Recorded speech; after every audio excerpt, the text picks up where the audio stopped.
What a thrill to be back with you, coming to you live from smack dab in the middle of the fruited plain in the United States of America. And what a few weeks it's been, right? The inauguration, every day is a sunny day. Even cloudy days are brighter these days. We're all like children during Christmas time. President Trump is back. The golden age of America is upon us. I'm going to talk a little bit about that and spend some time talking about birthright citizenship, everything in that issue going exactly as President Trump wanted it to go. He'll prevail, and you're going to find out why here today as I discuss this with you. Before I go any further, I want to let you know we have a new sponsor. Really happy about this organization too. 321 Mattress. 321 Mattress. They're based out of Kansas City. The owners of this company, just to be fully transparent, are friends of mine. But they believe in the show, they believe in the message, and they've decided to sponsor it. We're grateful for that. I am. And they've built something that makes them a perfect fit for me and for this show. Because many of you who have met me, or at least seen me before, maybe some of you have met me in person on the road as I give speeches throughout the country, you'll know that I have two sons, one a 30-year-old typical young man, great, married and all of that, living his life and becoming the better version of himself. I have Michael. It's the three of us. Michael, 22 years old, Down syndrome. 321 Mattress donates 25% of all of their profits. 25%. I mean, usually companies give 3%, 5%. On the rare occasion, maybe you'll see a 10%. 321mattress.com/Doug gives 25% of their profits to Special Olympics. And if you know my son, Michael, who has Down syndrome, you'll understand why this company is special and why I like the fact that they're supporting the Special Olympics. Michael is a Special Olympian, and he competes every year. We love it. We love going out to watch him and support him.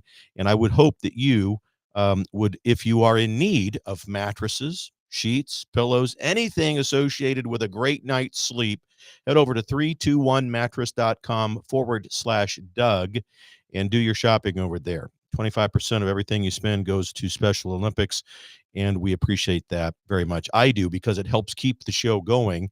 As you know, we are all in this together. I'm a one-man operation over here. I'm not part of a big network conglomerate. We broke away from the legacy media a long time ago, didn't we?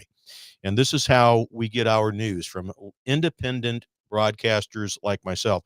We try to bring you, we succeed. We don't just try. We bring you the truth, unfettered access to opinion, and you become, as watching this show, you become members of the most intellectually mature audience in all of podcast land. So you've got that going for you. Another little perk of listening to or watching the program. But head over to 321mattress.com/Doug. Check them out. Check out their website, 321matt.com. That's MATT, 321matt.com. Check them out, /Doug. Don't forget that part of it. That's how the show gets a little bit of credit for what you purchase over there. That's their sponsorship for the program. 321matt, MATT.com /Doug. All right, Inauguration 2025 has come and gone. I was there, saw it, witnessed it, and it was the dawning, as Trump has said, of the golden age of America. We all feel it. Look, even people who, realize they had this awakening. I call them John and Jane Doe, the people who may have voted for Administrator Biden. They've woken up and they've come over to our side. This is part and parcel as why Trump won. We had multiple dozens of millions of these people who once considered themselves Democrats. But as you know, the Democrat Party does not exist anymore. It simply does not exist. They, on that side, have blended liberalism, communism, socialism, Marxism, all of the isms, and they are what I call the Communist Socialist Party. So President Trump back now. We are putting anti-American liberal agendas behind us. In fact, around the world, the liberal movement is suffering and weakening and crumbling. You'll see that happen everywhere. It's clear liberalism is on the decline and conservatism is ascending all around the planet. You cannot deny it. Evidence of the obvious is sufficient. President Trump and the MAGA movement is at the epicenter of all of this, of the conservative movement. And the people of the world are eager for conservatism to reach them. They want it there. Argentina, You'll see it happen. People in Britain are waking up to the atrocities of the liberal woke agenda that's happening over there. And you'll see the same thing happen in Canada, France, Italy, all of these places, Germany, where liberalism had gained a foothold is crumbling now. People are tired of it. It doesn't work. It brings misery. Well, and it doesn't surprise you because their policies are always designed, liberal policies are always designed to bring about purposeful chaos and crisis. We can point to any number of things, and we will in just a moment, just to illustrate that point. But people around the world are eager for conservatism to reach them. You can count on that being the truth. President Trump is the only president, I might add, in the American history that has now achieved a higher popularity polling number than he did ever in his first term. His popularity is higher now than it ever was during his first term. He's the first president, the first two-term president to have that happen to him. Another first for President Trump, and it is no surprise. No surprise. In his inauguration speech, I won't dwell on it. We all saw it, I'm sure. He just obliterated the liberal agenda that was put forth by Administrator Biden and the radical liberal hierarchy. Every one of those people sitting right there in the Capitol Rotunda, and he was right to do it, to call out the atrocities of liberalism. During the last 4 years, we've all seen what these liberal policies bring forth. Every one of us has seen it. They bring about nothing but chaos and crisis throughout the entire republic. Now, the radical liberals in the hierarchy and in the bureaucracy appear to have failed to do any kind of credible self-evaluation as to why they lost this past election. They lost the election in the most significant political comeback in the history of planet Earth, and it appears as if very few of them have done any credible introspection and taking a look inward with credible self-awareness and analysis as to why their party lost. So be it. Let them continue to wallow and double down on the chaos of their policies, their platform, and their politics. We'll take it because it'll only push more people to us. I've commented on this particular issue extensively for the last 4 years. And those of you who have watched me, listened to me, you remember me telling you that every radical policy that has been put forth is designed to weaken and dilute the American identity. And, by the way, to create a new electoral base made up primarily of illegal immigrants for this commie socialist, formerly known as Democrat Party. That's the entire reason that their policies, platform, and politics are created and enacted to create chaos and crisis. I mean, again, evidence of the obvious. It's sufficient to prove this to you. Look at their border policies. It's the most obvious one out there. Their border policy on the radical left has caused nothing but chaos and crisis. What about defunding the police? Chaos and crisis. Refusing to prosecute violent criminals with extreme prejudice brings about nothing but chaos and crisis. When they do, in the off chance, decide that they want to prosecute violent criminals, they often give them light sentences, more chaos and crisis. Or they let them out early, more chaos and crisis. It makes you wonder, is radical violence on the streets of America something that the Liberal Party wants? Because they certainly don't do anything to curtail it. In fact, it appears as if they do everything to encourage it. I put it to you, folks, I think it's evidence of the obvious. They don't prosecute criminals. They open the borders. What about inviting illegal immigrants into America, causing undue hardship and heartbreak to their families? Encouraging them to come up, traverse deadly terrain, and to face deadly drug cartels. None, and I repeat, none of the immigrants coming up through our southern border got here without having to deal with the barbarity and the absolute medieval evil of the drug cartels. None of them. They all had to face it. And this lies square at the feet of the radical liberal movement in America. How dare they subject these people to that kind of atrocity? Now, we're going to begin the deportation. We have begun the deportation process, beginning with the worst first, the criminals. All right. Now, there's going to come a time when the average immigrant who is a nonviolent criminal, but here illegally, are going to be rounded up. And we as conservatives have got to begin to wrap our heads around this and to offer countermeasures to the almost certain liberal narrative that will say something like, you see, I told you, Trump is the new Hitler. This is Auschwitz 2.0.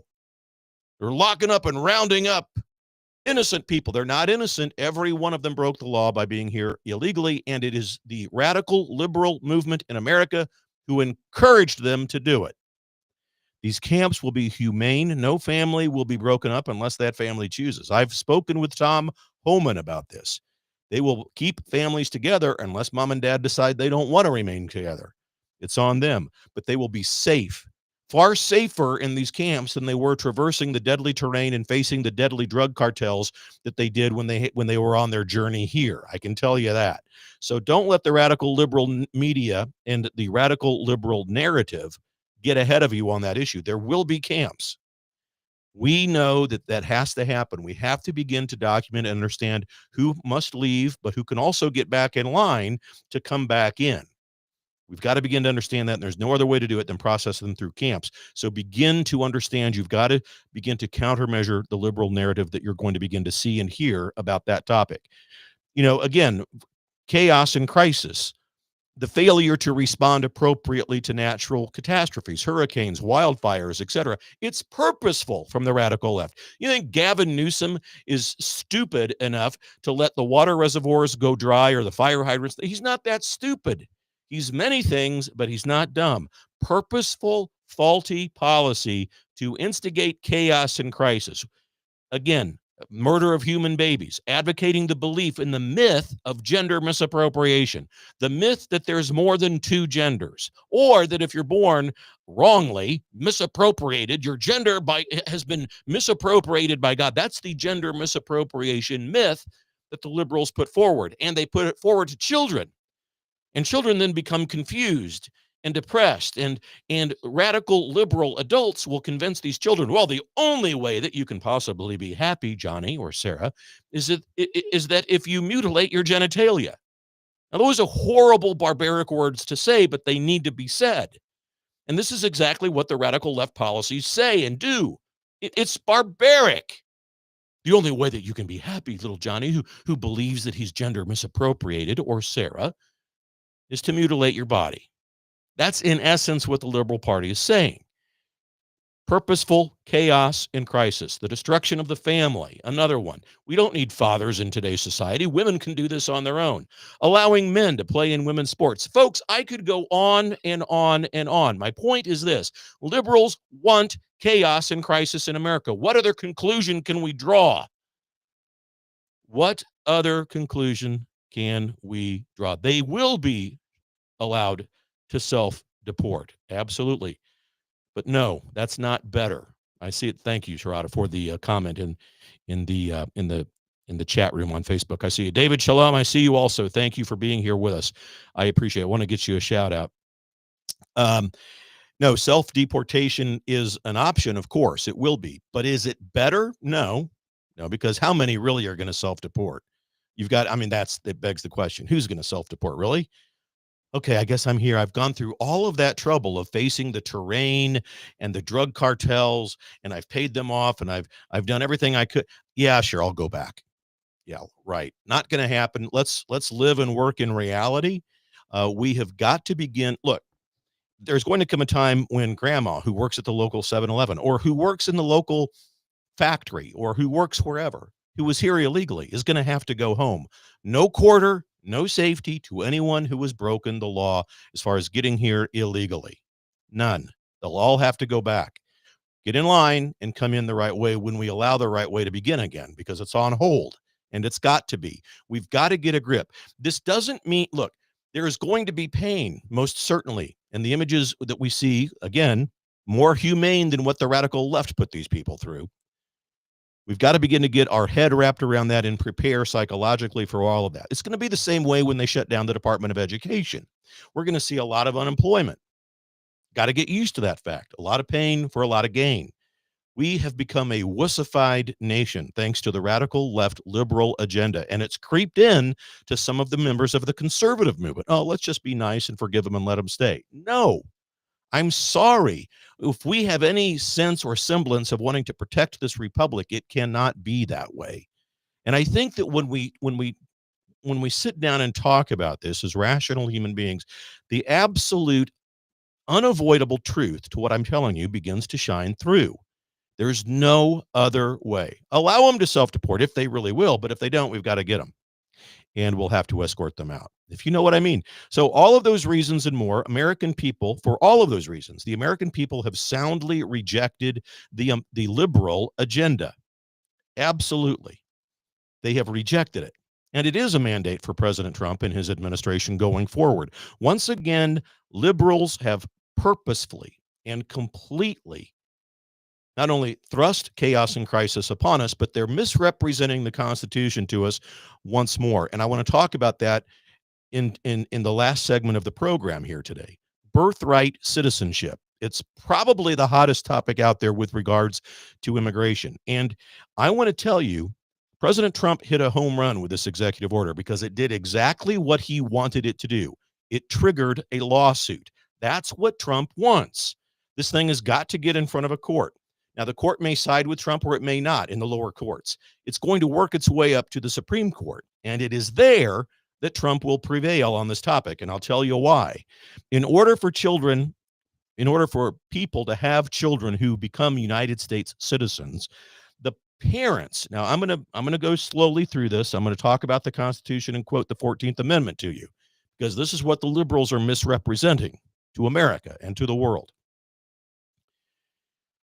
Yes, Diane Lindquist, I agree with you. Thank you for watching. I appreciate deportation is being done exactly as it should be. Thank you, President Trump. And thank you, Claire Hayes. I see you out there. Adrian, I see you. Thank you. The 14th Amendment. For children to be citizens, the parents of the children have got to be under the jurisdiction of the United States. They have got to be, in other words, look, illegal immigrants are not under the jurisdiction of the United States as citizens. They're under they have to follow our laws. If they're here, they can't just go run rampant and break laws. We're seeing that happen, aren't we? Many illegals are breaking our laws. They're being locked up for it. So just because you're not technically under our country's legal jurisdiction doesn't mean that you can come here and just not obey the law. So they are under the jurisdiction, all of these illegals, they are under the jurisdiction of their country of residence or their home country, not the United States. Not until they become citizens, right? It's important to know the difference, and it's important to understand this. Birthright citizenship through this executive order will go to court. Exactly what President Trump wants. It's a lawsuit, and it's going to go eventually, it'll land on the Supreme Court's docket. The 14th Amendment. All right. Slowly, I'm going to read the key portion of this.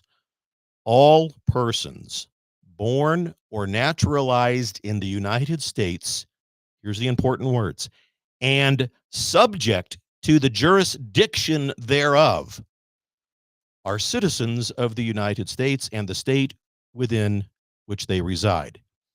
Now, regarding illegal immigrants, only naturalized citizens or children of United States citizens can become United States citizens.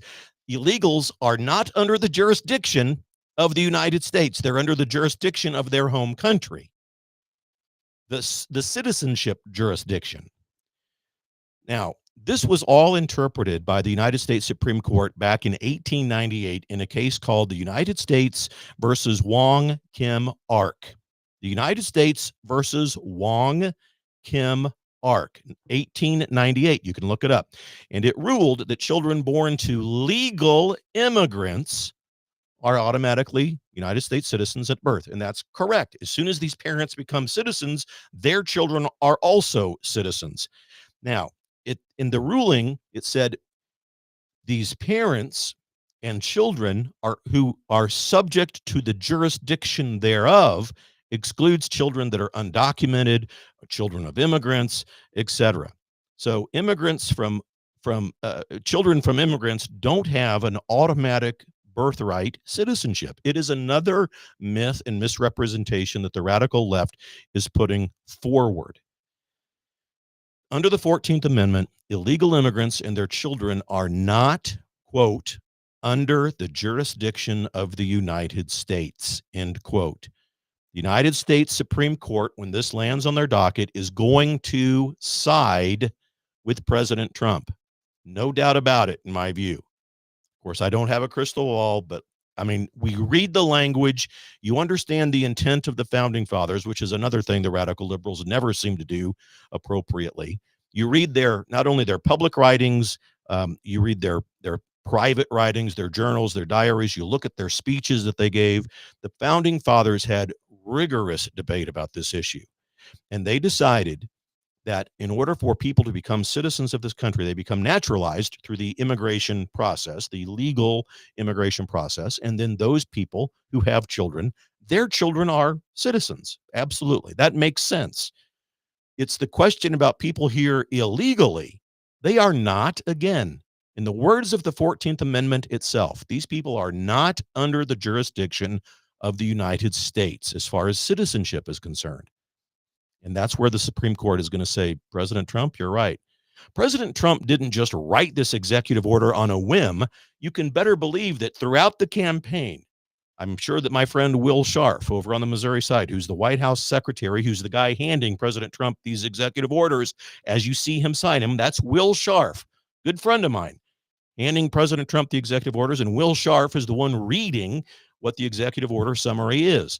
I'm sure that Will Scharf and the legal team within the White House gave great thought to this, and they understand that this is their tactical strategy, to write the executive order, ban it, have it get challenged. They expected that, of course, and then it goes to court. And we may, as we saw with President Trump in his other court hearings and situations, we may see a lower court vote against Trump. That will get appealed. It'll go to a higher, more reasonable, and as I say, intellectually mature court. And then it'll finally work its way to the Supreme Court, and they will side with President Trump. The language is clear. The only thing muddying it up is the opinion and the lies of the radical left. So it is absolutely amazing. And I agree with you, Sarada. I agree that the surge of energy in this country is amazing since the election of President Trump. It, like I said at the beginning of this show just a moment ago, the sunshine is brighter even on a cloudy day around America and around the world. And you're noticing the difference. Trump knows the game now. He prepared for this. Everything he's doing is by his design. Everything from his vice president choice, who J.D. Vance is a home run. He's a rock star. And if he plays his cards right, he'll be in the White House in 2028 and 2032. So we'll have 12 years of occupancy of a MAGA conservative Republican in the White House, if everything goes according to plan here, right? Well, a lot of people still continue to wake up to the atrocities of the radical liberal left. And I would put it to you as I close out today. Think of this birthright citizenship. Get out the 14th Amendment and review it and look at the words under the jurisdiction thereof. And you try to convince yourself that illegal immigrants are somehow under the jurisdiction of the United States citizenship protocols. They're not. They're under the jurisdiction of their own home country or their country of residence, whatever that may be. And therefore, their children have no birthright to American citizenship. I think it's pretty cut and dry once you look at it, once you read it. We'll see, of course, what happens. You can never really predict where the court's going to go, but it looks fairly simple, especially when we have precedent from the other case, United States versus Wong Kim Ark, back in 1898, where they decided the same way. So it will be interesting to see, and I think that it's going to be a great victory for President Trump again and the country. You know, again, I'll end where I began. The reason that the liberals are putting these things forward, these policies, was because they wanted chaos and crisis. There's no other conclusion that we can draw, my friends. None. Borders open, defunding the police, the attack of the family, no, hardly any rigorous prosecution of violent criminals. They want in no response to natural catastrophes. I mean, come on. They didn't respond appropriately to hurricanes. They don't respond appropriately to wildfires. Why is it? Why do they want the chaos? Because they think and they believe that in moments of crisis, they don't want you to become dependent on anybody except big government. The more chaos and crisis that you face, they believe the more you are inclined to depend on big government. The government was not intended to be, the savior here. It had three primary responsibilities according to the founding fathers: our security, defense, military, foreign relations, and a meaningful police force to keep our citizens safe. Those were the three and only three pillars of the federal government. And now look where it is in your life. It's everywhere you turn. Those days are over. President Trump, just to give you a little glimmer of hope, you're going to see the Department of Education go away. You know that. He's already said it.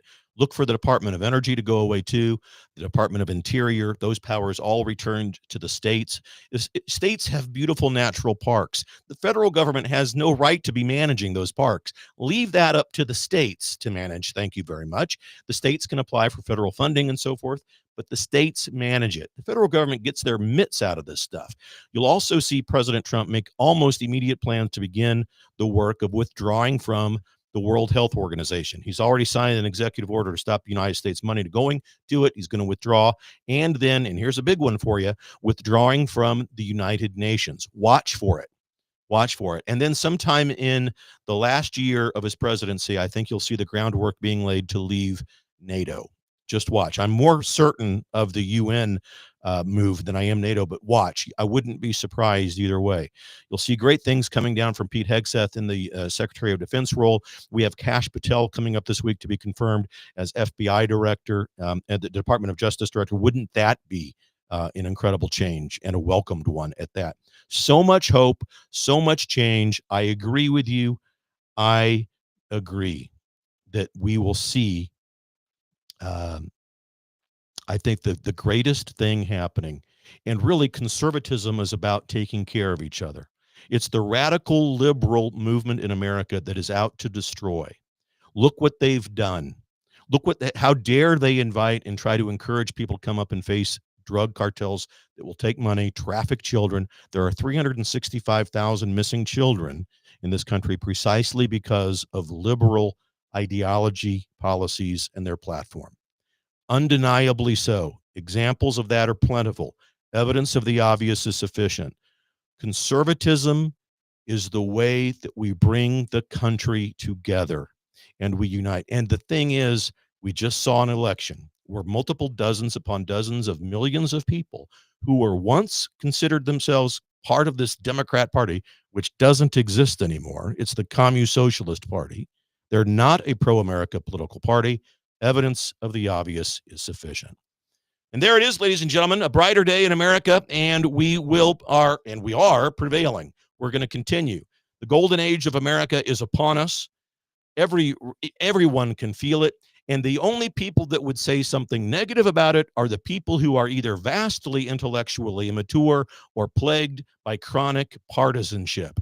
Those are the only ones that will spew out negativity about this. It's impossible, if you have any shred of intellect, to see this as a negative. It's all for the America First movement, the patriotic America First movement.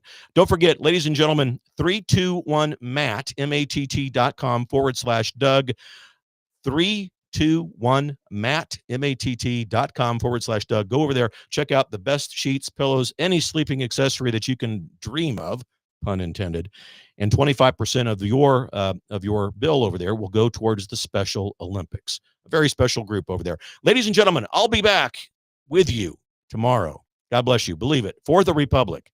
Cheers.